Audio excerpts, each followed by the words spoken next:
섬겨주십니다. 앞뒤 좌우로 한번 인사하실까요? 하나님의 은혜에 감사합시다. 한 번 더 인사하실 때요, 우리 성가대 찬양처럼 모든 것이 다 하나님의 은혜입니다. 아멘. 여러분, 익스트림 스포츠가 있어요. 익스트림 스포츠는 극한을 추구하는 스포츠입니다.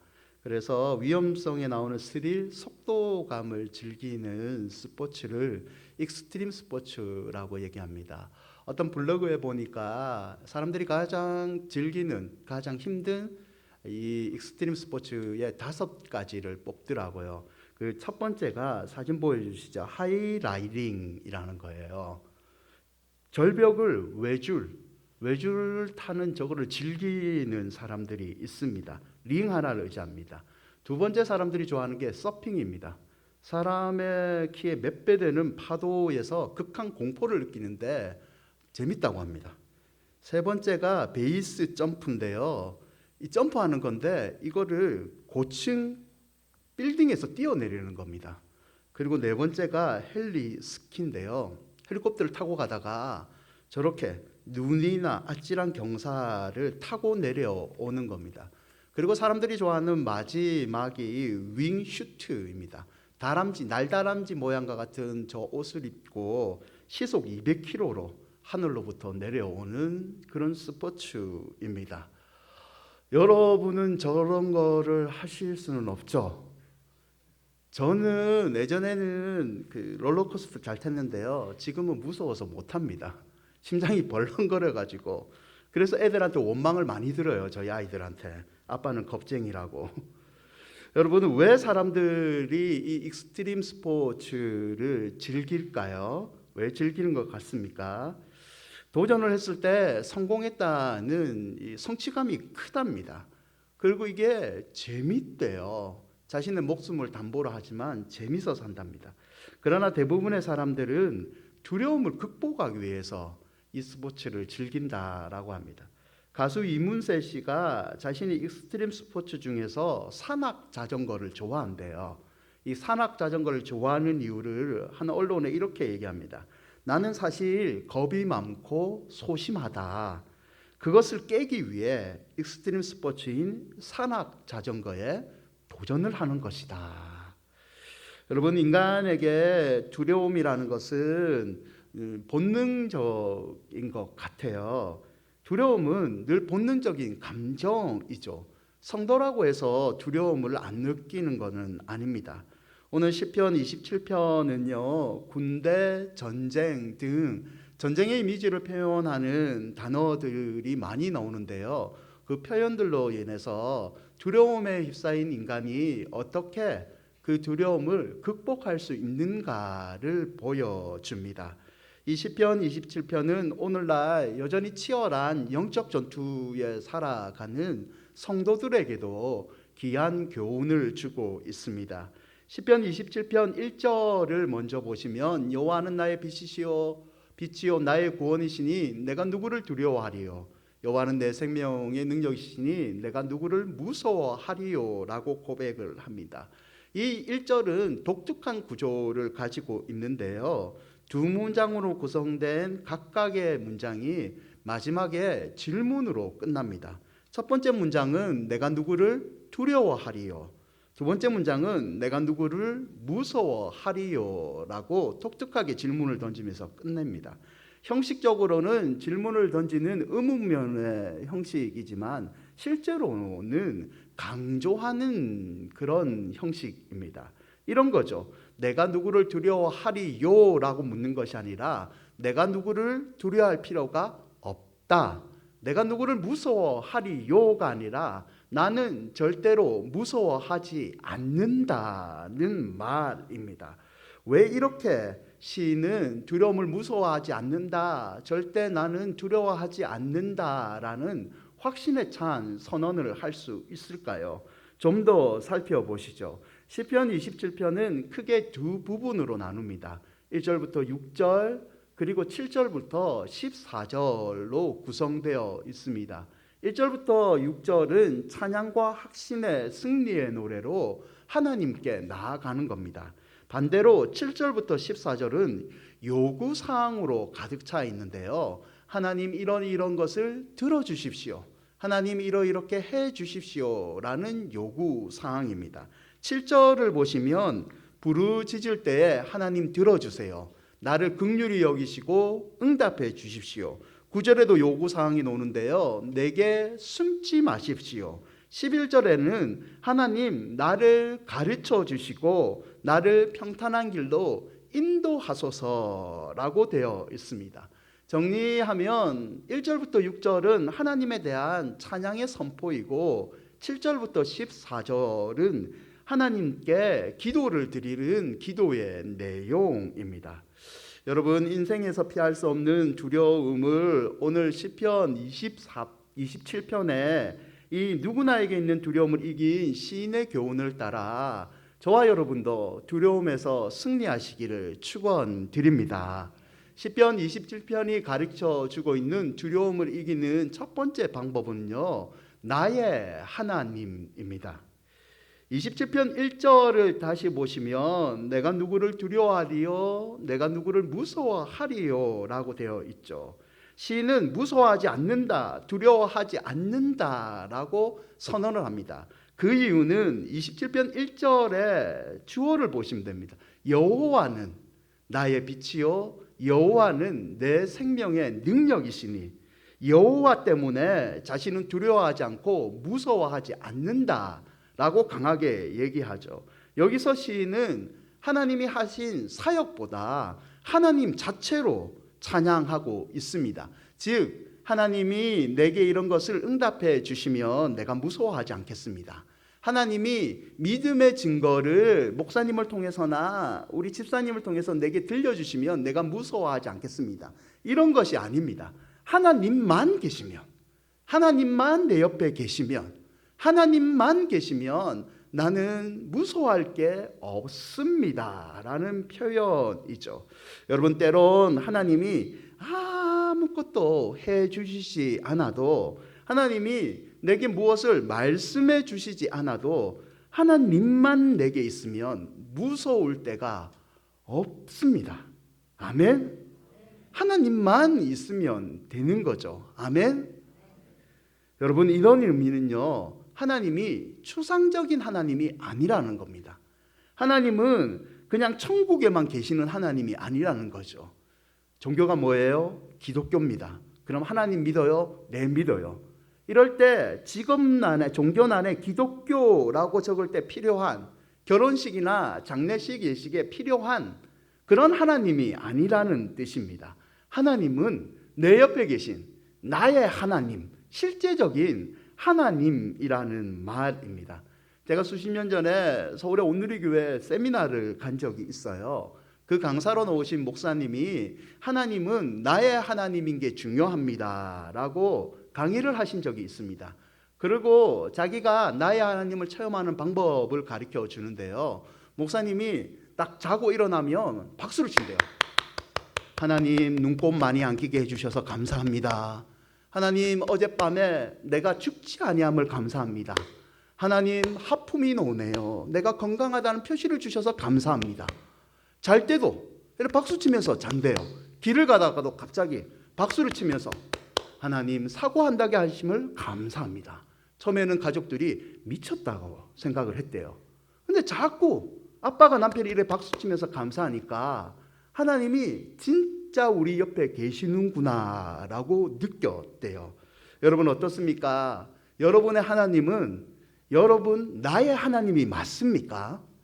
여러분 옆에 계시는 친밀한 하나님이십니까? 시편 18편 1절과 2절인데요. 우리 함께 한번 읽어볼까요? 나의 힘이신 여호와여, 내가 주를 사랑하나이다.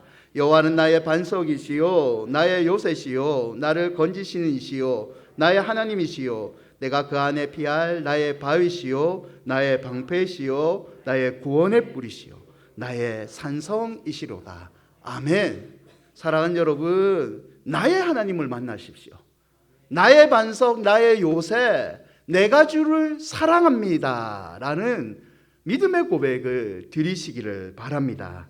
그런데 이런 믿음의 고백을 우리가 잘 드리고 살고 있지만 하나님과의 관계가 불편할 때가 있습니다. 내가 하나님을 나의 하나님이라고 자주자주 고백하지만 나의 하나님께서 나의 하나님으로 느껴지지 않고 불편할 때가 있습니다. 시인도 마찬가지였습니다. 2절과 3절에 보면 시인은 자신의 불편함을 2절과 3절에 표현을 하는데요.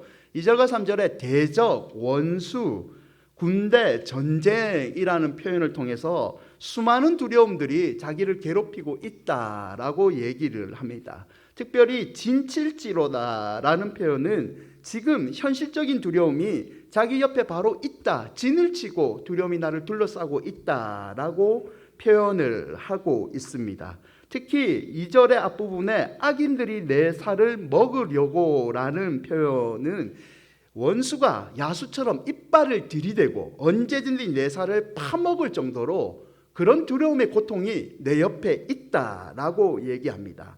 그럼에도 불구하고 3절 끝에 보면 시인은 이런 현실적인 극도의 두려움에 자기 자신은 여전히 태연하다라는 표현을 쓰고 있습니다.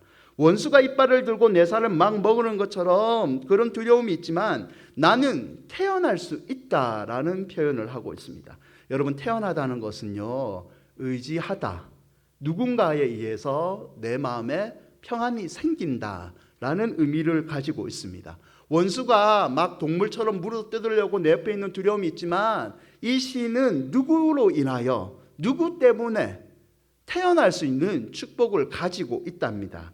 그 누구는 4절과 6절에 보시면 나오는데요. 4절과 6절 보시면 내가 여호와께 바라는 한 가지 일 그것을 구하리니 곧 내가 내 평생에 여호와의 집에 살면서 여호와의 아름다움을 바라보며 그의 성전에서 사모하는 그것이라.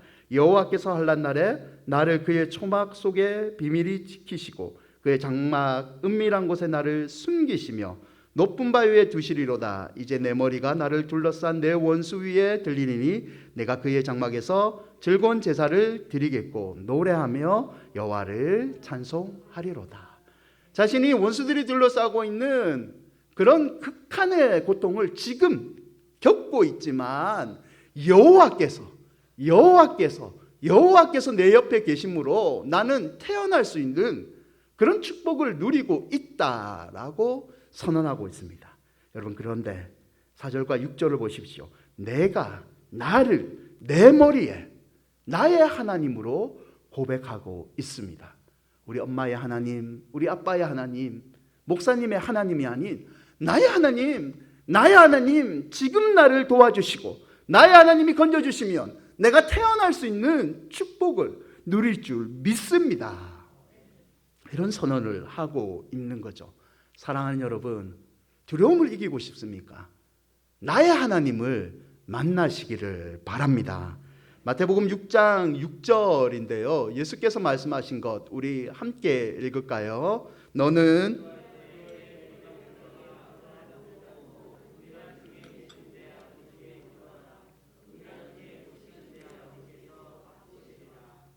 아멘. 예수께서 우리에게 권면하실 때 너희는 때로 은밀한 중에 하나님을 만나라 라고 권면하고 계십니다. 여러분, 이럴 때가 있지 않나요? 자동차를 운전하다가 그냥 극동방송을 듣든지 아니면 내가 저장해놓은 mp3에 찬양을 듣습니다. 근데 찬양을 듣는데 무슨 이유인지 모르겠는데 갱년기도 아닌데 눈물이 흐르는 거예요. 그냥 눈물이 흐르는 겁니다. 내가 잠을 자고 있는데 불현듯 내 남편이 나를 발로 차지도 않았는데 잠이 확 깨요. 그리고 하나님의 은혜가 훅 들어오는 겁니다. 갑자기 내가 눈물을 흘리면서 하나님 찬양합니다, 하나님 감사합니다 라고 고백을 하는 거죠. 집에서 음식을 만들고 있는데 내 마음에 갑자기 교회 가고 싶은 거예요. 교회 방에 홀로 앉아서 아버지 감사합니다, 아버지 감사합니다 라고 찬양을 해본 적이 있지 않습니까? 사랑하는 여러분, 은밀한 중에 우리와 만나기를 원하시는 나의 하나님을 다시 만나시기를 축복드립니다. 두 번째, 두려움을 이기는 시인이 제시하는 방법은요, 소리 내어 부르짖을 때입니다. 두려움을 이기기 위해 시인은 소리 내어 부르짖음을 권면하고 있습니다. 7절 말씀인데요. 7절 말씀을 우리 함께 읽을까요? 여호와여, 내가 소리 내어 부르짖을 때에 들으시고 또한 나를 긍휼히 여기사 응답하소서. 소리 내어 부르짖을 때라는 말은 혼신의 힘을 다하여 하나님께 매달리는 간절한 기도의 의미가 있습니다. 들으시고는요, 단순히 내가 듣는다, 귀로 듣는다 이런 의미를 뛰어넘습니다. 들으시고는 귀로 듣는 것뿐만 아니라 마음으로 내가 수용하고 그에 합당한 행동을 하겠다는 의미이죠. 이 의미는 8절에 찾으라는 말로 연결이 되는데요. 찾다는 것은 사물에 대한 깊은 지식을 추구하고 본질까지 파헤치는 의미입니다. 즉, 두 구절을 합쳐버리면 위기 가운데 처절하게 부르짖고 그 부르짖음의 대상이 주는 응답을 마음에 수용하고 그렇게 행동하라는 뜻이 있죠. 여러분, 27편에서 우리가 주목해야 될 구절은 이 두 구절보다는요 10절인데요 10절을 함께 읽을까요? 내 부모는 나를 버렸으나 여호와는 나를 영접하시리라. 이 10절의 구절을 두고 신학자들은 여러 가지 해석을 합니다. 어떤 사람은 다윗이 언젠가 부모로부터 버림을 받은 적이 있는 경험을 얘기한 거다. 어떤 사람은 아니다. 다윗이 자신은 버림을 받은 적이 없지만 주변 사람들이 버림을 당한 것을 듣고 부모는 버렸다라는 표현을 썼다라고 합니다. 그런 해석도 다 가능하지만 오늘 이 표현은 그런 해석보다는 이런 겁니다. 부모는 살면서 나를 버릴 때가 있습니다. 여러분, 그럴 때 있잖아요. 자식이 진짜 마음에 안 들면 확 버리고 싶잖아요. 확 버리고, 아닌가요? 저는 자라면서 저희 아버지가 나가 뒤집으라는 사투리를 썼기 때문에 그 부모가 그런 건 아니지만 그런 마음을 가졌다고 했잖아요. 실제로 우리가 요즘 신문이나 이렇게 뉴스를 들으면서 되게 안타까운 사실이 뭐예요? 자녀를 버리는 거잖아요. 때리면서 버리는 거. 너무 안타깝지 않습니까? 여러분, 이 표현 이런 거예요. 부모조차도 나를 버릴 때가 있다. 그러나 하나님은 너를 버리지 않는다. 하나님은 너를 버리지 않는다. 부모조차 나를 버릴 수 있지만 우리의 하나님은 우리를 결코 버리지 않는다 라는 확신에 찬 표현이 이 10절이라는 겁니다. 사랑하는 여러분, 두려움을 이기기 위해서는요 더 부르짖으십시오. 더 찾으십시오. 누구를? 부모보다 우리를 사랑하신 하나님을. 아멘. 하나님은 절대 여러분을 버리지 않는 신실한 하나님이십니다. 그러므로 담대하게 하나님 앞에 나아가 부르짖으시기를 바랍니다. 그러면 하나님이 이런 말씀을 주실 거예요. 내가 너를 버리지 않겠다. 내가 너를 영원히 사랑하겠다. 아멘. 우리 옆에 사람에게 한번 인사하실까요? 하나님은 우리를 버리지 않는데요. 하나님을 한 번 더 고백하시죠. 하나님을 사랑합시다. 아멘. 마지막 시인이 두려움을 이기기 위한 권면을 주는 것은요 기다릴지어다입니다. 14절 말씀인데요 14절을 함께 읽을까요? 너는 여호와를 기다릴지어다. 강하고 담대하며 여호와를 기다릴지어다. 다윗은 자신에게 명령을 하는데 다윗 너는 하나님을 기다려라 라고 명령을 하고 있습니다. 여러분, 이런 거잖아요. 내가 믿음도 가지고 하나님께 부르짖었는데 내 안에 두려움은 안 사라집니다. 여러분, 기도의 응답을 했는데 기도의 응답이 즉각 올 때도 있지만 기도의 응답이 안 올 때가 있어요. 10년, 20년 걸릴 때가 있죠. 그때 다윗은 자신에게 그래도 하나님 기다려봐라 라고 이야기하고 있습니다. 기다리다라는 단어는 히브리어 카와인데요 줄을 꼬아서 큰 밧줄을 만들다 이런 의미가 있습니다.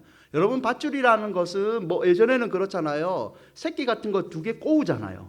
꼬은 거 위에 다시 2개 꼬우잖아요. 이게 꼬아서 단단하고 큰 밧줄을 만들지 않습니까?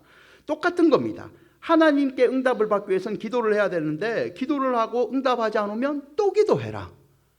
그래도 응답 안 오면 포기하지 말고 하나님 기다리면서 또 기도해라.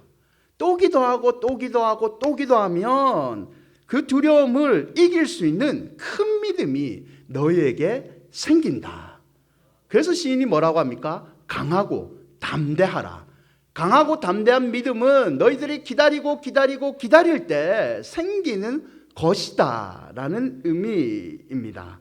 하나님이 함께 하심은 하루아침에 오기도 하지만 우리 영혼에게 하나님을 기다리고 믿자라는 기도가 쌓이고 쌓일 때 큰 믿음이 생길 줄 믿습니다. 여러분 두려움에 가십니까? 그러면 두려워하는 여러분 자신에게 선포하십시오. 여호와를 기다릴지어다. 강하고 담대하며 여호와를 기다릴지어다. 아멘.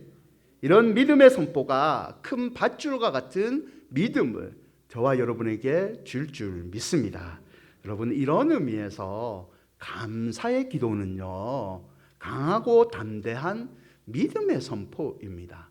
우리가 하나님께 진짜 무엇을 받아서 감사할 때도 있지만 미리 하나님께 감사를 선포할 때가 있습니다. 이스라엘의 절기를 살펴보면 첫 곡식을 거두고 드리는 감사절이 맥추절이에요. 그리고 마지막 곡식을 거두고 드리는 감사절이 여러분이 잘 아시는 수장절, 추수감사절입니다. 이 두 감사절의 핵심은 감사로 시작해서 감사로 끝난다입니다.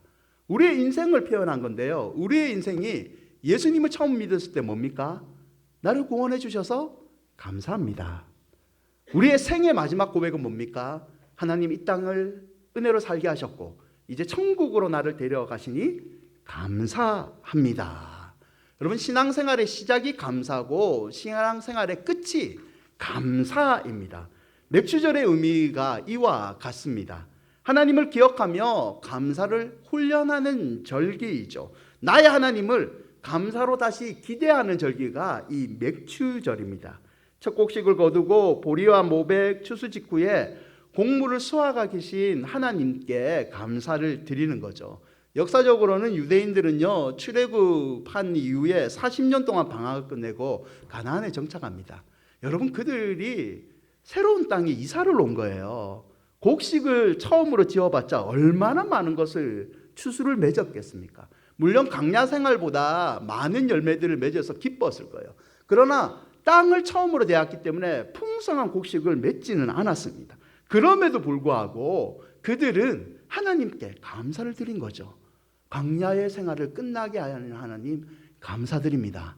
지금 곡식보다 더 많은 열매로 우리 자녀들을 먹여주실 하나님 감사합니다. 더 정확하게 말하면 감사를 담대하게 선포한 거죠. 돌보시는 손길을 기억하면서 감사를 믿음으로 선포하고 하나님은 그 믿음대로 가나안 땅을 정복하는 은혜를 주셨던 겁니다.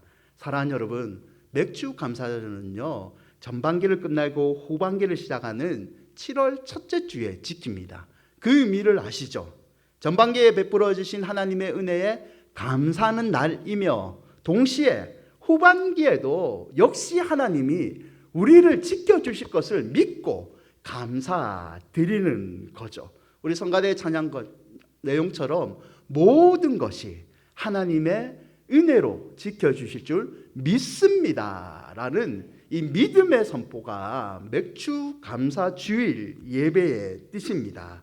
데살로니가전서 5장 18절 우리 함께 읽을까요? 범사에 감사하라. 이것이 그리스도 예수 안에서 너희를 향하신 하나님의 뜻이니라. 여러분 범사라는 말은 어떤 형편이든지 감사하라는 겁니다. 사도 바울이 데살로니가 교회에 이 편지를 보냈을 때 데살로니가 교인들은요 좋은 형편 아닙니다. 박해를 받고 있을 때입니다. 사도 바울이 얘기하는 건 이거죠. 박해를 받아도 감사함으로 여호와를 기다려라. 고통을 당해도 감사함으로 여호와를 기다려라. 수모를 당해도 감사함으로 여호와를 기다려라. 어떤 형편에 있든지 너희들은 감사해라.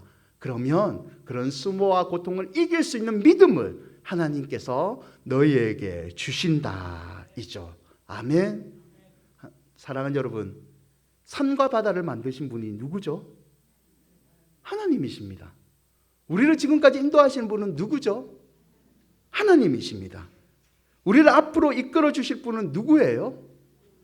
하나님이십니다. 그럼 그 하나님께 감사의 선포를 하시기를 바랍니다.